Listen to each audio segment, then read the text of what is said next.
You can barely tell it's artificial. Hi, I'm Michelle, and I made an amusing automaton. I thought this time I would get in tune with nature with a blossoming flower. Bam! Here it is. If you look closely, you can tell where I fused 3D printing filament with CRISPR to create the world's first somewhat alive 3D printed flower. That's not right. I don't even know how to use CRISPR. Gears. Look at them. Look at the gears. Aren't they great? Oh my gosh, look, look. I'm gearing up. I'll even try to move them. Ugh, it's heavy up there.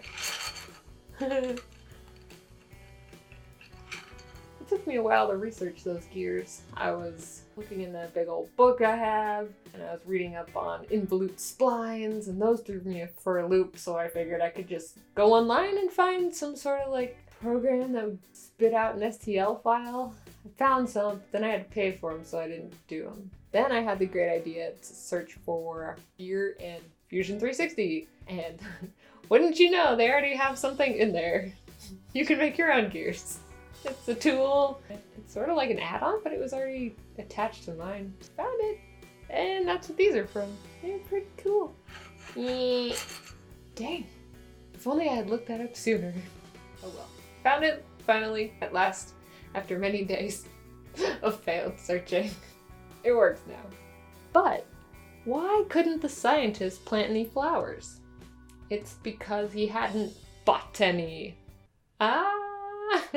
This one took me 10 iterations to get this to work. All sorts of things were going wrong with it. Ugh. But you know what you say to someone who's struggling? I'm rooting for ya. Because it's a plant, it has roots. Do you want to know how to make money from your 3D printed flower? Well, all you have to do is peddle your goods. You get it? You get it. Oh, another fun thing I found was circle snap fitting. So these all, like, coming out of here is like a circle with a cut through the middle of it. So it's kind of like two hemispheres. The end of it is slightly bit bigger than the hole. So when you shove it through, it kind of bends in, and then when it comes out the end, it pops out. So it kind of holds it in there pretty well. And it works. The only problem was it sticks out a little bit, so I had to make it some sort of like little lip over here for the second one to come out. It seems to work. Oh, that almost hit me in the face. This flower is angry. It has issues. It likes to do what it wants. Oh, the other petals I made were just like sticks. And I had those for the longest time. And the last thing I did was make them petal looking. And this thing at the bottom is really flimsy. So I'm always holding it here instead of on here. Oh, and it's so tall! I was trying to make it short, but I just started with the gear size. And then I was like, oh, I want to start tiny. Go to a bigger gear. That way I can turn it like, what is it, 3 times? And then this will go all the way around. Let's see. At the top-ish. 1, 2, 3. Yeah, it was 3. All you gotta do to make that happen is make sure the number of teeth is 3 times as much here and on that one. And if you keep I think they're called modules in the Fusion 360, you keep the module the same between the top and the bottom one, it'll make sure they go together. If my best friend was a flower, I would say this: you're my best bud. These things warped. I came across warping. I thought my printer was amazing and perfect, but it still warps. Things warp on it. I was using PLA, printing what, 0.2 millimeter thick, and like this thing almost took up the whole bed, but it would print, and then both of the sides would warp up like that. And then sometimes you get like a line, so it'd warp up, and then it'd keep trying to print flat, and so the line would bulge out the side. You can kind of see it. It was weird. And then I had this like, this part that goes through it, right? That didn't fit inside because it was kind of warped in there too.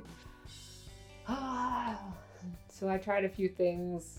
I just made the fit between them a lot bigger. So I gave it a lot more room to slide around in. So it's a little bit more wiggly, but that's okay. So it was warping, and then I made brims. I just put brims on everything, and it stayed flat, and it worked. And then you just pop off the brims.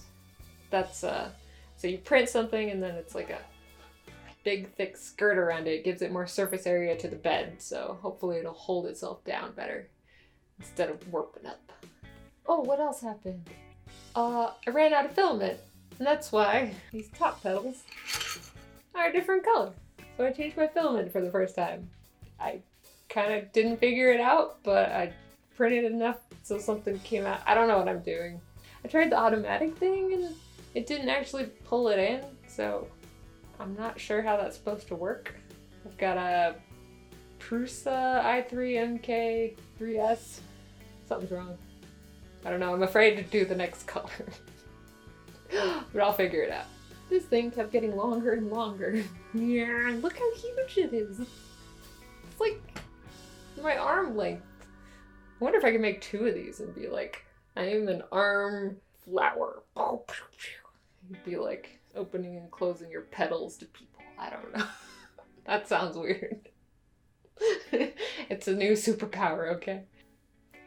Herb your enthusiasm. Oh. When I made these gears, I put them together and the spacing of the pins, I made it theoretically perfect, and it was like really hard to turn. So I separated the center to center distances by 0.1 millimeter and it works great. It's like so smooth. Ah, guess what? The top looks like a flower. See? See? See that? Here, I'll do it sideways. You also need gravity for this. This isn't working. Yeah, it's just gravity. Whoa. I definitely needed a circle-y thing up there. I had this great idea with like linkages of like 4 linkages up top on each one of these petals, but then I was like, that's too much work. I don't want to do that just yet. How does a flower ride a bike? It pedals. All right, let's do the rubric. Number 1, is it 3D printed? Yeah, it's even in 2 colors. Number 2, does it move? Yeah, it moves. Number 3, is it amusing? Yeah, it's kind of hilarious. Oh my gosh, look at it. I made myself giggle. It's amusing. 100 out of 100. Ah. If you want to see a playlist of this kind of thing, click up here. If you want to see the latest and greatest video, click down here. And if you want to see me do another video where I do even more gears that almost turn and do useful things, then stick around because that's next.